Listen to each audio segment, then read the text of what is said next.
ಪಿತನ ಸುತನ ಮತ್ತು ಪವಿತ್ರಾತ್ಮರ ನಾಮದಲ್ಲಿ ಆಮೆನ್. ಜಗದಲ್ಲಿ ನಿಲ್ಲಲು ಕ್ರಿಸ್ತ ಸಾಕ್ಷಿಯಾಗಲು ಧೈರ್ಯವೆನ್ನಲ್ಲಿ ನೀ ತುಂಬಿಸು. ಜಗದಲ್ಲಿ ನಿಲ್ಲಲು ಕ್ರಿಸ್ತ ಸಾಕ್ಷಿಯಾಗಲು ಧೈರ್ಯವೆನ್ನಲ್ಲಿ ನೀ ತುಂಬಿಸು. ಸತ್ಯ ಪ್ರೀತಿ ತುಂಬಿದ ವಚನವ ಸಾರಲು ಆತ್ಮದಿ ಶುದ್ಧತೆ ನೆರವೇರಿಸು. ಪಾವನನೇ ಪರಮಾತ್ಮನೇ ಪಾವನಗೊಳಿಸೆನ್ನ. ಹೂ ಮಳೆಯಾಗಿ ಕೃಪೆಗಳನ್ನು ಎನ್ನಲಿ ಸುರಿಸಿಂದು. ಪಾವನಾತ್ಮರೇ ಇಳಿದು ಬಾ ಸ್ವಾಮಿ, ದಯಿಸುವ ಅಗ್ನಿಯೇ ತುಂಬಿಸು ಶಕ್ತಿಯನು. ಪವಿತ್ರ ರೂಹನೇ ತುಂಬಿಸು ಶಕ್ತಿಯನು. ಸ್ವರ್ಗೀಯ ದಾನಗಳ ಸುರಿಸು ಈ ದಾಸನಲಿ, ಸುರಿಸು ಈ ದಾಸನಲಿ. ಪ್ರಭು ಕ್ರಿಸ್ತರಲ್ಲಿ ಆತ್ಮೀಯ ಸಹೋದರ ಸಹೋದರಿಯರೇ, ಈ ದಿನ ವಿಶೇಷವಾದ ದಿನ. ನಮ್ಮ ಕಥೋಲಿಕ ಧರ್ಮಸಭೆ ಸಂತ ಅಂತೋನಿಯವರ ಹಬ್ಬದ ಆಚರಣೆಯ ಸಂಭ್ರಮೋತ್ಸವವನ್ನು ಮಾಡುವಂಥ ಸುದಿನವಾಗಿದೆ. ನಮ್ಮ RRC ಧ್ಯಾನ ಕೇಂದ್ರದ ಪರವಾಗಿ, ನಮ್ಮ ಕನ್ನಡ ತಂಡದ ಪರವಾಗಿ ನಿಮ್ಮೆಲ್ಲರಿಗೂ ಸಂತ ಅಂತೋನಿಯವರ ಹಬ್ಬದ ಶುಭಾಶಯಗಳನ್ನು ಕೋರುತ್ತೇನೆ. Praise the lord, hallelujah.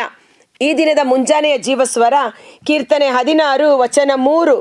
ಸಂತರು ನಾಡಿಗೆ ತಿಲಕವು, ಅವರಲ್ಲಿದೆ ಎನಗೆ ಒಲವು. ಸಂತರುಗಳ ಬಗ್ಗೆ ಈ ದಿನ ನಾವು ಮಾತನಾಡುವ. ಸಂತ ಅಂತೋಣಿಯವರು, ಓಕೆ, ಪವಿತ್ರ ಗ್ರಂಥ ಹೇಳುತ್ತದೆ ಸಂತರು ನಾಡಿಗೆ ತಿಲಕ. ತಿಲಕ ಅಂದರೆ ಈಗ ಹಣೆಯ ಮೇಲೆ ಹಾಕಿಕೊಳ್ಳುವಂಥ ಒಂದು ಕೆಂಪಾದ ನಾಮ, ನೋಡುವವರಿಗೆ ಅದು ಎತ್ತಿ ಕಾಣಿಸುವಂಥದ್ದು, ಆ ಇಡೀ ಮುಖಕ್ಕೆ ಒಂದು ಏನದು ಮಹತ್ವವಾದುದು ಅನ್ನುವ ರೀತಿಯಲ್ಲಿ. ಅವರಲ್ಲಿದೆ ನನಗೆ ಒಲವು. ದಾವೀದರ್ಸನು ಹೇಳ್ತಾನೆ, ಅವರಲ್ಲಿದೆ ನನಗೆ ಒಲವು ಅಂತ, ಅವರಲ್ಲಿ ನನಗೆ ಪ್ರೀತಿ ಇದೆ, ಗೌರವವಿದೆ ಅಂತ. ಕಾರಣ ದಾವೀದರ್ಸನು ತನ್ನನ್ನು ಅಭಿಷೇಕಿಸಿದ ಪ್ರವಾದಿಯಾದ ಸಮುವೇಲನ ಮಾರ್ಗದರ್ಶನದಲ್ಲಿ ಮುನ್ನಡೆದಂಥ ವ್ಯಕ್ತಿಯಾಗಿದ್ದ. ಸಮುವೇಲನನ್ನು ಗೌರವಿಸಿ ಪ್ರೀತಿಸಿ ಆತನ ಮಾರ್ಗದರ್ಶನದಲ್ಲಿ ಮುನ್ನಡೆದು ಸಕಲ ವಿಧವಾದ ಜಯವನ್ನು ಪಡೆದುಕೊಂಡ ವ್ಯಕ್ತಿಯಾಗಿದ್ದ. ಆದ ಕಾರಣ ಆತ ಹೇಳ್ತಾನೆ, ಸಂತರು ಪ್ರವಾದಿಗಳು ನನಗೆ ಪ್ರಿಯರು, ಅವರಲ್ಲಿದೆ ನನಗೆ ಒಲವು, ಅವರು ನಾಡಿಗೆ ತಿಲಕ. ಹೇಗೆ ಆಕಾಶಕ್ಕೆ ಸೂರ್ಯ ಒಂದು ತಿಲಕವಾಗಿ ಕಾಣಿಸುತ್ತಾನೋ, ಸಂತರು ಈ ಲೋಕಕ್ಕೆ ತಿಲಕವಾಗಿ ಕಾಣಿಸುತ್ತಾರೆ. ಅದ್ಭುತಕರವಾದ ವಚನ, ಹೌದಲ್ವಾ? ಪ್ರವಾದಿ ಯೆಶಾಯನ ಗ್ರಂಥ 56. ಇವತ್ತು ಅನೇಕ ಜನರು ಕೇಳುತ್ತಾರೆ, ಕ್ರೈಸ್ತರು ಯಾಕೆ ಸಂತರುಗಳ ಪೂಜೆ ಮಾಡುತ್ತಾರೆ ಎಂದು. ನಾವು ಸಂತರುಗಳ ಪೂಜೆ ಮಾಡುತ್ತಾ ಇಲ್ಲ. ಸಂತರುಗಳು ನಮಗೆ ದೇವರಲ್ಲ, ಬದಲಿಗೆ ಸಂತರುಗಳ ಪುಣ್ಯ ಕಾರ್ಯಗಳನ್ನು ಸ್ಮರಿಸಿ ಅವರನ್ನು ಗೌರವಿಸುತ್ತೇವೆ. ಅವರು ನಮ್ಮ ಜೀವನಕ್ಕೆ ಮಾದರಿಯಾಗಿ ನಿಲ್ಲುತ್ತಾರೆ. ಅವರನ್ನು ನೋಡುವಾಗ ನಮ್ಮಂತೆ ಇರುವ ಸಾಮಾನ್ಯ ಮನುಷ್ಯ ಒಬ್ಬ ಸಂತನಾಗಿ ಪರಿಶುದ್ಧನಾಗಿ ಜೀವಿಸುವಾಗ ನನಗೂ ಸಾಧ್ಯ ಎಂದು ಅವರ ಮಾರ್ಗದರ್ಶನದಲ್ಲಿ ಮುನ್ನಡೆಯಲು ಪ್ರಯತ್ನಿಸುತ್ತೇವೆ. ಸಂತರುಗಳು ಕ್ರೈಸ್ತರಿಗೆ ದೇವರಲ್ಲ, ಬದಲಿಗೆ ಅವರನ್ನು ಗೌರವಿಸಿ ಅವರ ಪುಣ್ಯ ಕೆಲಸಗಳನ್ನು ಸ್ಮರಿಸುತ್ತಾ ಅವರು ಹೇಗೆ ಯೇಸುವಿಗೆ ನೈಜ ಸಾಕ್ಷಿಗಳಾಗಿ ಜೀವಿಸಿದರು, ಪರಿಶುದ್ಧ ಜೀವನವನ್ನು ಪಾಲನೆ ಮಾಡಿದರು, ಆ ಮಾರ್ಗದರ್ಶನದಲ್ಲಿ ಮುನ್ನಡೆಸಲು ನಾವು ಅವರನ್ನು ಬೆಂಬಲಿಸುತ್ತೇವೆ ಅಥವಾ ಹಿಂಬಾಲಿಸುತ್ತೇವೆ, ಅವರನ್ನು ಗೌರವಿಸುತ್ತೇವೆ ಎಂದು ಹೇಳಬಹುದು. ಉದಾಹರಣೆಗೆ ನೋಡಿ, ರೀಸೆಂಟಾಗಿ ಪುನೀತ್ ರಾಜ್ಕುಮಾರ್ ಕನ್ನಡ ಚಲನಚಿತ್ರದ ರಂಗದಲ್ಲಿ ನಟನೆ ಮಾಡಿದಂಥ ಸಹೋದರ, ಆತ ಅನೇಕ ಸತ್ಕಾರ್ಯಗಳನ್ನು ತನ್ನ ಜೀವಿಸುವ ಕಾಲದಲ್ಲಿ ಮಾಡಿದ್ದ. ಅದನ್ನು ನೆನಪಿಗೆ ತಂದುಕೊಂಡು ಆತನಿಗೆ ಕೃತಜ್ಞತೆ ಸಲ್ಲಿಸುವ ಸಲುವಾಗಿ ಇಡೀ ಕರ್ನಾಟಕ ರಾಜ್ಯ, ಭಾರತ ದೇಶ ಆತನನ್ನು ಗೌರವಿಸುತ್ತಿದೆ. ಆತನ ಒಂದು ಸ್ಮರಣೆಯ ಪುತ್ಥಳಿ ಅಥವಾ ಸ್ಟ್ಯಾಚ್ಯೂ, ಓಕೆ, ಪುನೀತ್ ರಾಜ್ಕುಮಾರ್ ಅವರ ಸ್ಟ್ಯಾಚ್ಯೂಗಳನ್ನು ನಾವು ಎಲ್ಲೆಲ್ಲೂ ಸಂಘಗಳು ಸಂಘಟನೆಗಳು ಮಾಡಿ ಅವರನ್ನು ಚಿರಸ್ಮರಣೀಯ, ಮುಂದಿನ ತಲೆಮಾರು ಮುಂದಿನ ಪೀಳಿಗೆ ಅವರನ್ನು ನೆನಪು ಮಾಡಿಕೊಳ್ಳಬೇಕೆಂದು ಮಾಡ್ತಾ ಇದೆ. ಸೊ ಒಂದು ಮನುಷ್ಯ ಪರರಿಗೆ ಸತ್ಕಾರ್ಯಗಳನ್ನು ಮಾಡಿದಾಗ ಅವನ ನೆನಪು ಮುಂದಿನ ಪೀಳಿಗೆಗೆ ಬರಬೇಕು. ಅವನಂತೆ ನಾವು ಸಹ ಒಳ್ಳೆ ಕಾರ್ಯಗಳನ್ನು ಮಾಡಬೇಕೆಂದು ಪುನೀತ್ ರಾಜ್ಕುಮಾರ್ ಅವರ ಒಂದು ಸ್ಮರಣೆ ಹೀಗೆ ಮಾಡುವುದಾದರೆ, ದೇವರ ರಾಜ್ಯಕ್ಕಾಗಿ, ದೇವರ ಸೇವೆಗಾಗಿ, ದೇವರಿಗಾಗಿ ದುಡಿದಂಥ ಸತ್ಪುರುಷರ ಸ್ಮರಣೆ ನಿಜಕ್ಕೂ ಶ್ರೇಷ್ಠವಾದುದು. ಅವರ ಒಂದು ಮಾರ್ಗದರ್ಶನ ನಮಗೆ ಬಹಳ ಅಗತ್ಯವಾದುದು.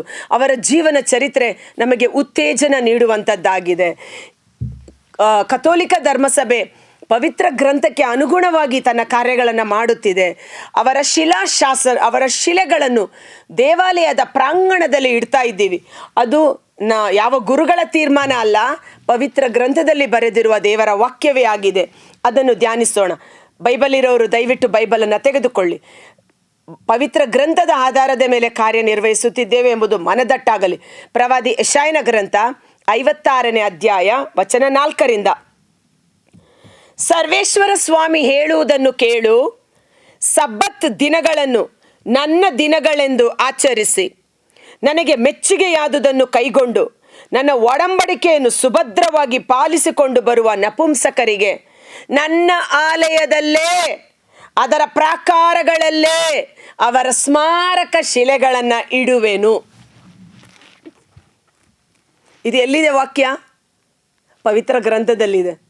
ಅನೇಕರು ಹೇಳುತ್ತಾರೆ, ವಿಮೋಚನಾ ಕಾಂಡ 20ನೇ ಅಧ್ಯಾಯದಲ್ಲಿ ಆಕಾಶದ ಕೆಳಗೆ ಭೂಮಿಯ ಮೇಲೆ ಯಾವುದರ ರೂಪವನ್ನು ಮಾಡಿಕೊಳ್ಳಬೇಡ, ಯಾವುದರ ವಿಗ್ರಹವನ್ನು ಮಾಡಿಕೊಳ್ಳಬೇಡ ಎಂಬುದಾಗಿ, ಅದಕ್ಕೆ ಅಡ್ಡ ಬಿದ್ದು ಆರಾಧನೆ ಮಾಡಬೇಡ ಎಂಬುದಾಗಿ. ಹೌದು, ವಿಮೋಚನಾ ಕಾಂಡದಲ್ಲಿ ಇರುವ ವಾಕ್ಯ ಸೃಷ್ಟಿಯಾದ ವಸ್ತುಗಳ ರೂಪವನ್ನು ನಾವು ಮಾಡಿಕೊಳ್ಳಬಾರದು ಎಂಬುದಾಗಿ. ಆದರೆ ಇಲ್ಲಿ ತನ್ನ ಪವಿತ್ರಾತ್ಮರಿಂದ ಅಭಿಷೇಕಿಸಲ್ಪಟ್ಟು ನಪುಂಸಕ ಜೀವನ ಅಂದರೆ ಏನು? ಈ ದೇವರಿಗಾಗಿ ತನ್ನ ಜೀವನವನ್ನೇ ಸಮರ್ಪಿಸಿ ತ್ಯಾಗ ಮಾಡಿ, ಈಗ ಸಂತ ಅಂತೋನಿಯವರು ಮದುವೆಯಾಗಿ ಮಕ್ಕಳು ಮಾಡಿಕೊಂಡು ಕುಟುಂಬ ಜೀವನ ನಡೆಸ್ಬೋದಾಗಿತ್ತು. ಆದರೆ ದೇವರ ರಾಜ್ಯಕ್ಕಾಗಿ ನನಗೆ ಮದುವೆ ಬೇಡ, ಮಕ್ಕಳು ಬೇಡ, ದೇವರ ಸೇವೆ ಮಾಡಬೇಕೆಂದು ಒಂದು ಗುರುವಾಗಿ, ಯಾಜಕನಾಗಿ ಆತ ಗಂಡಸಾಗಿದ್ದರು. ಆ ಗಂಡಸುತನವನ್ನು ನಿರ್ಲಕ್ಷ್ಯ ಮಾಡಿ ನಪುಂಸಕ ಜೀವನವನ್ನು ನಡೆಸಿ ದೇವರ ರಾಜ್ಯಕ್ಕಾಗಿ ದುಡಿದಂಥ ವ್ಯಕ್ತಿಯಾಗಿದ್ದಾರೆ. ಅವರ ಸ್ಮಾರಕ ಶಿಲೆಗಳನ್ನು ದೇವರ ಆಲಯದ ಪ್ರಾಕಾರಗಳಲ್ಲೇ ಇಡುವೆನು. ಮಕ್ಕಳನ್ನು ಪಡೆದವರಿಗಿಂತಲೂ ಸಂತ ಅಂತೋನಿಯವರಿಗೆ ಮಕ್ಕಳಿಲ್ಲ, ಆದರೆ ಕೋಟಿಗಟ್ಟಲೆ ಮಕ್ಕಳನ್ನು ಅವರು ಪಡೆದುಕೊಂಡಿದ್ದಾರೆ. ಮಕ್ಕಳನ್ನು ಪಡೆದವರಿಗಿಂತಲೂ ಶ್ರೇಷ್ಠವಾದ ಹೆಸರನ್ನು ಅವರಿಗೆ ದಯಪಾಲಿಸುವೆನು. ಹೌದು, ಎಂದಿಗೂ ಅಳಿಯದ ಶಾಶ್ವತವಾಗಿ ಉಳಿಯುವ ಹೆಸರನ್ನು ಅವರಿಗೆ ದಯಪಾಲಿಸುವೆನು. ಎಂದಿಗೂ ಅಳಿಯದ ಶಾಶ್ವತವಾದ ಹೆಸರನ್ನು ಅವರಿಗೆ ನಾನು ದಯಪಾಲಿಸುವೆನು. ಮಕ್ಕಳು ಇಲ್ಲದಿದ್ದರೂ ಸಹ ಅನೇಕ ಮಕ್ಕಳನ್ನು ಪಡೆದವರಿಗಿಂತಲೂ ಶ್ರೇಷ್ಠವಾದ ಹೆಸರನ್ನು ಅವರಿಗೆ ದಯಪಾಲಿಸುವನು. ಇವತ್ತು ಸಂತ ಅಂತೋನಿಯರ ಬಗ್ಗೆ ಯಾರಾದರೂ ನಮ್ಮನ್ನು ಕೇಳಿದ್ದೆ ಆದರೆ, ವಿಶೇಷವಾಗಿ ನಮ್ಮ ಕಥೋಲಿಕ ಮಕ್ಕಳು ಈ ವಾಕ್ಯವನ್ನು ಅರಿಕೆ ಮಾಡುವ ಒಂದು ಕೃಪೆ ನಮಗೆ ಬರಬೇಕು. ಈ ವಾಕ್ಯವನ್ನು ನೋಟ್ ಮಾಡಿಟ್ಕೊಳ್ಳಿ. ನಾವು ಮಾಡುತ್ತಿರುವುದು ದೇವರ ವಾಕ್ಯದ ಆಧಾರದ ಮೇಲೆ. ಅವರನ್ನು ನಾವು ದೇವರು ಎಂದು ಪೂಜೆ ಮಾಡ್ತಾ ಇಲ್ಲ. ಸಂತ ಅಂತೋನಿಯವರು ಎಲ್ಲ ಸ್ತುತಿ, ಸ್ತೋತ್ರ, ಘನ, ಮಾನ, ಆರಾಧನೆ, ಗೌರವ ಪ್ರಭು ಯೇಸುವಿಗೆ ಮಾತ್ರ ಸಲ್ಲತಕ್ಕದ್ದು. ಮಾತೆ ಮರಿಯಮ್ಮನವರಾಗಲಿ ಸಂತ ಅಂತೋನಿಯವರಾಗಲಿ ಸಂತರಾಗಿ ನಾವು ಗೌರವಿಸುತ್ತೇವೆ. ಪರಿಶುದ್ಧ ಜೀವನವನ್ನು ನಡೆಸಿದ ವ್ಯಕ್ತಿಗಳು ಎಂದು ಗೌರವಿಸುತ್ತೇವೆ. ಸಂತ ಪೌಲ ಹೇಳ್ತಾರೆ, ನೀವೆಲ್ಲರೂ ಸಂತರಾಗಿ ಜೀವಿಸುವುದಕ್ಕಾಗಿ ಕರೆಯಲ್ಪಟ್ಟಿದ್ದೇವೆ. ನಾವೆಲ್ಲರೂ ಸಂತರ ಜೀವನ, ಪರಿಶುದ್ಧವಾದ ಜೀವನ, ಸತ್ಕಾರ್ಯಗಳು, ದೇವರ ನಾಮ ನಮ್ಮ ಮೂಲಕ ಮಹಿಮೆ ಪ್ರಕಟವಾಗುವಂತೆ. ಇವತ್ತು ಮದರ್ ತೆರೇಸಾ ನಮ್ಮಂತೆ ಒಬ್ಬ ಮನುಷ್ಯರಾಗಿದ್ದರೂ ಸಹ ಕಥೋಲಿಕ ಧರ್ಮಸಭೆ ಅವರನ್ನು ಸಂತರು ಎಂದು ಗೌರವಿಸುವುದು ಯಾತಕ್ಕಾಗಿ? ಅವರು ಮಾಡಿದ ಸತ್ಕಾರ್ಯಗಳಿಗಾಗಿ. ಫಿಲಿಪ್ಪ 2:15 ನಾವು ನೋಡ್ತೇವೆ, ನಿರ್ದೋಷಿಗಳು ನಿಷ್ಕಳಂಕರು ಆಗಿರಿ, ವಕ್ರ ಬುದ್ಧಿಯ ದುಷ್ಟ ಜನರ ನಡುವೆ ದೇವರ ಪರಿಶುದ್ಧ ಮಕ್ಕಳಂತೆ ಬಾಳಿರಿ, ಜೀವದಾಯಕ ಶುಭ ಸಂದೇಶವನ್ನು ಎತ್ತಿ ಹಿಡಿಯಿರಿ, ಆಗ ನಕ್ಷತ್ರಗಳು ಆಕಾಶವನ್ನು ಕಂಗೊಳಿಸುವಂತೆ ಪ್ರಪಂಚವನ್ನು ನೀವು ಬೆಳಗಿಸುವಿರಿ. Praise the lord. ನಕ್ಷತ್ರ ಹೇಗೆ ಆಕಾಶದಲ್ಲಿ ಪ್ರಕಾಶಮಯವಾದ ಬೆಳಕನ್ನು ನೀಡುತ್ತದೋ, ಜೀವದಾಯಕ ಶುಭ ಸಂದೇಶ, ಯೇಸುವಿನ ವಾಕ್ಯದಂತೆ ಜೀವಿಸಿ, ಯೇಸುವಿಗಾಗಿ ಜೀವಿಸಿ, ಯೇಸುವಿನ ಸುವಾರ್ತೆಯನ್ನು ಸಾರಿ, ಯೇಸುವಿಗಾಗಿ ಮೃತಪಟ್ಟ ವ್ಯಕ್ತಿಗಳು, ಅವರು ಶರೀರದಲ್ಲಿ ಮೃತಪಟ್ಟರೂ ಸಹ ಅವರ ಹೆಸರು ಜೀವಂತವಾಗಿ ತಲೆಮಾರುಗಳು, ಯುಗ ಯುಗಾಂತರಗಳಿಗೂ ಶಾಶ್ವತವಾಗಿ ಉಳಿಯುವಂಥ ಹೆಸರನ್ನು ದೇವರು ನೀಡುವರು. ಅವರು ನಕ್ಷತ್ರದಂತೆ ಕಂಗೊಳಿಸುವರು.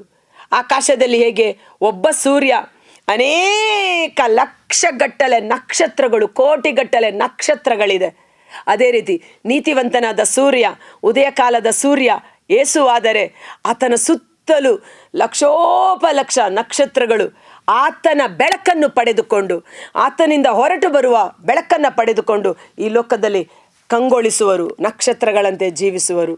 ಈ ಸಮಯದಲ್ಲಿ ಸಂತ ಅಂತೋನಿಯವರ ಬಗ್ಗೆ ನಮಗೆ ಅನೇಕ ಘಟನೆಗಳನ್ನು ಧರ್ಮಕೇಂದ್ರಗಳಲ್ಲಿ ನಾವು ಬಲಿಪೂಜೆಗಳಲ್ಲಿ ಕೇಳಿರುತ್ತೇವೆ. ಅವರು ಹೇಗೆ ಪರಮಪ್ರಸಾದದಲ್ಲಿ ವಿಶೇಷವಾದ ಭಕ್ತಿ ಉಳ್ಳಂಥ ಸಂತರು, ಪರಮಪ್ರಸಾದವನ್ನು ವಿಶೇಷವಾಗಿ ಗೌರವಿಸುವಂಥವರು. ಅದನ್ನು ನೋಡಿ ಪರಮಪ್ರಸಾದದಲ್ಲಿ ದೇವರಿದ್ದಾರೆ ಎಂದು ವಿಶ್ವಾಸದಲ್ಲಿ ಜೀವಿಸಿದವರು. ಅನೇಕರು ಅದನ್ನು ಪರಿಹಾಸ್ಯ ಮಾಡಿದರು.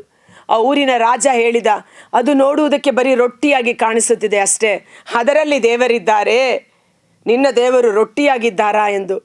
ಆದರೆ ಸಂತ ಅಂತೋನಿಯವರು ಭೂಮಿ ಆಕಾಶವನ್ನು ಸೃಷ್ಟಿ ಮಾಡಿದ ಸೃಷ್ಟಿಕರ್ತ, ಸರ್ವವ್ಯಾಪ್ತಿ, ಸರ್ವಾಂತರಯಾಮಿ, ಸರ್ವರಲ್ಲಿ ಜೀವಿಸುವವರಾಗಿದ್ದಾರೆ. ಆ ರೊಟ್ಟಿಯ ರೂಪದಲ್ಲಿ ತನ್ನನ್ನು ಅಡಗಿಸಿಕೊಂಡಿದ್ದಾರೆ, ರೊಟ್ಟಿಯ ರೂಪದಲ್ಲಿ ತನ್ನನ್ನು ತ್ಯಾಗ ಮಾಡಿದ್ದಾರೆ ಎಂದು ಹೇಳುವಾಗ ಅರಸನು ಗೇಲಿ ಮಾಡಿದ. ಸರಿ, ಅದರಲ್ಲಿ ದೇವರಿದ್ದಾರೋ ಇಲ್ಲವೋ ಪರೀಕ್ಷಿಸಿಯೇ ನೋಡೋಣ ಎಂದು ಅರಸನು ಹೇಳುವಾಗ ಒಂದು ಕತ್ತೆಯನ್ನು ಸುಮಾರು 3 ದಿನಗಳ ಕಾಲ ಹಸಿವೆಯಿಂದ ಇಟ್ಟಿದ್ದರು. ಆ ಕತ್ತೆ ಬಹಳ ಹಸಿವೆಯಿಂದ ಒದ್ದಾಡುತ್ತಿತ್ತು. ಅಂಥ ಸಮಯದಲ್ಲಿ 3 ದಿನ ಹಸಿವೆಯಿಂದ ನರಳಿದ ಕತ್ತೆಯ ಮುಂದೆ ಹಚ್ಚ ಹಸಿರಾದ ಹುಲ್ಲಿನ ಕಟ್ಟನ್ನು ಪಕ್ಕದಲ್ಲಿ ಪರಮಪ್ರಸಾದವನ್ನು ಇಟ್ಟಿದ್ದರು. ಆ ಕತ್ತೆಯನ್ನು ಬಿಚ್ಚಿದಾಗ ಆ ಕತ್ತೆ ಎಲ್ಲರೂ ನೋಡ್ತಾ ಇದ್ರು, ಕತ್ತೆಗೆ ತುಂಬ ಹೊಟ್ಟೆ ಹಸಿವೆ ಇದೆ, ಓಡೋಗಿ ಹುಲ್ಲನ್ನು ತಿನ್ನುತ್ತದೆ ಎಂದು. ಆದರೆ ಹಸಿದಿದ್ದ ಕತ್ತೆ ಹುಲ್ಲನ್ನು ತಿನ್ನುವುದಕ್ಕಿಂತ ಮೊದಲು ಆಹಾರವನ್ನು ಒದಗಿಸಿಕೊಟ್ಟ ಸೃಷ್ಟಿಕರ್ತನಾದ ದೇವರಿಗೆ ಕೃತಜ್ಞತೆಯನ್ನು ಸಲ್ಲಿಸುವ ಸಲುವಾಗಿ ಪರಮಪ್ರಸಾದದ ಮುಂದೆ ಸಾಷ್ಟಾಂಗವಾಗಿ ಅಡ್ಡಬಿದ್ದು ನಮಸ್ಕಾರ ಮಾಡಿದಾಗ ರಾಜನು ಆಶ್ಚರ್ಯಚಕಿತನಾದ. ಅದಕ್ಕಾಗಿ ಪ್ರವಾದಿ ಯೆಶಾಯ 1:2 ನಾವು ನೋಡ್ತೇವೆ, ಆಕಾಶವೇ ಕೇಳು, ಭೂಮಿಯೇ ಕೇಳು, ನನ್ನ ಸೃಷ್ಟಿಗಳು ನನ್ನನ್ನು ಬಲ್ಲವು, ಆದರೆ ನಾನು ಸೃಷ್ಟಿ ಮಾಡಿದ ನನ್ನ ಜನರಾದರೂ ನನ್ನನ್ನು ಮರೆತೇ ಬಿಟ್ಟಿದ್ದಾರೆ ಎಂಬುದಾಗಿ. ಕರ್ತರಾದ ಯೇಸುವೆ, ಈ ಮುಂಜಾನೆ ವೇಳೆ ಜೀವಸ್ವರವನ್ನು ಆಲಿಸುತ್ತಿರುವ ಪ್ರತಿಯೊಬ್ಬ ಸಹೋದರ ಸಹೋದರನವರ ಕುಟುಂಬಗಳನ್ನು ನಿಮ್ಮ ಕರಗಳಿಗೆ ಸಮರ್ಪಿಸುತ್ತೇವೆ. ಸಂತ ಅಂತೋನಿಯವರ ಮಧ್ಯಸ್ಥಿಕೆಯ ನೆರವನ್ನು ಬೇಡುತ್ತಿದ್ದೇವೆ. ನಮ್ಮ ಆತ್ಮಿಕ ಪಾಲಕರು, ನಮ್ಮ ಧರ್ಮಕೇಂದ್ರದ ಪಾಲಕರು ಆದ ಸಂತ ಅಂತೋನಿಯವರ ಮಧ್ಯಸ್ಥಿಕೆಗಾಗಿ ಮೊರೆ ಇಡೋಣ. ಸಂತ ಅಂತೋನಿಯವರೇ, ನಮಗಾಗಿ ಪ್ರಾರ್ಥಿಸಿರಿ. ನಿಮ್ಮಂತೆ ಜೀವಿಸಿ ಪರಿಶುದ್ಧವಾದ ಜೀವನವನ್ನು ಕೈಗೊಂಡು ಸುವಾರ್ತೆಯನ್ನು ಸಾರಿ ದೇವರ ಮಹಿಮೆಗೆ ಸಾಕ್ಷಿಯಾದ ಕುಟುಂಬಗಳಾಗಿ ಜೀವಿಸುವಂತೆ ನಮಗಾಗಿ ಪ್ರಾರ್ಥಿಸಿರಿ. ವಿಶೇಷವಾಗಿ ಸಂತ ಅಂತೋನಿಯವರು ಅದ್ಭುತಕರವಾದ ರೀತಿಯಲ್ಲಿ ದೇವರ ವಾಕ್ಯವನ್ನು ಪ್ರಬೋಧನೆ ಮಾಡುವ ಶಕ್ತಿಯನ್ನು, ಅಭಿಷೇಕವನ್ನು ಹೊಂದಿಕೊಂಡಿದ್ದರು. ಅವರ ಪ್ರಬೋಧನೆಯನ್ನು, ಅವರ ಸುವಾರ್ತೆಯನ್ನು ಕೇಳುವಾಗ ಸಮುದ್ರದಲ್ಲಿದ್ದ ಮೀನುಗಳು ಹೊರಗಡೆ ಬಂದು ಆ ವಾಕ್ಯವನ್ನು ಕೇಳುತ್ತಿದ್ದವು, ನಂಬಿ ಅದನ್ನು ಆರಾಧಿಸುತ್ತಿದ್ದವು. ದೇವರ ವಾಕ್ಯವನ್ನು, ಸತ್ಯವನ್ನು, ಶುಭ ಸಂದೇಶವನ್ನು ಸಾರಿದ ಕಾರಣ ಸಂತ ಅಂತೋನಿಯವರು ಸತ್ತು ಎಷ್ಟೋ ವರ್ಷಗಳಾಗಿದ್ದರು ಸಹ ಅವರ ನಾಲಿಗೆ ಕೆಡದೆ ಇನ್ನೂ ಜೀವಂತವಾಗಿ ಹಚ್ಚ ಹೊಸದಾಗಿ ನಿಂತಿದೆ. ಅದು ಅಭಿಷೇಕಿಸಲ್ಪಟ್ಟ ನಾಲಿಗೆ, ಪವಿತ್ರಾತ್ಮರಿಂದ ತುಂಬಿಸಲ್ಪಟ್ಟ ನಾಲಿಗೆ. ಅವರಂತೆ ಸಂತ ಅಂತೋನಿಯವರೇ, ನಾವು ಸಹ ಅಶುದ್ಧವಾದುದನ್ನು ಬಿಟ್ಟು ತುಚ್ಛವಾದ ಮಾತುಗಳು, ಹೊಲಸು ಮಾತುಗಳು, ಬರಡು ಮಾತುಗಳು, ಅಸಹ್ಯ ಮಾತುಗಳು, ಚಾಡಿ ಮಾತುಗಳು, ಚುಚ್ಚು ಮಾತುಗಳು, ಇವುಗಳಿಂದ ನಮ್ಮನ್ನು ದೂರ ಮಾಡಿ ಪರಿಶುದ್ಧವಾದ ಮಾತುಗಳು, ಸಂತೈಸುವ ಮಾತುಗಳು, ಜೀವಕರವಾದ ವಚನಗಳು ನಮ್ಮ ನಾಲಿಗೆಯಲ್ಲಿ ಹರಿದಾಡುವಂತೆ, ನಮ್ಮ ನಾಲಿಗೆಯನ್ನು ಅಭಿಷೇಕಿಸುವಂತೆ ಪ್ರಭು ಯೇಸು ಕ್ರಿಸ್ತರಲ್ಲಿ ಪ್ರಾರ್ಥಿಸಿರಿ. ಸಂತ ಅಂತೋನಿಯವರ ಇನ್ನೊಂದು ವಿಶೇಷತೆ, ಅವರು ದೇವರ ವಾಕ್ಯವನ್ನು ಅಷ್ಟು ಪ್ರೀತಿಸುತ್ತಿದ್ದರು, ದೇವರ ವಾಕ್ಯವನ್ನು ಅಷ್ಟು ಗೌರವಿಸುತ್ತಿದ್ದರು.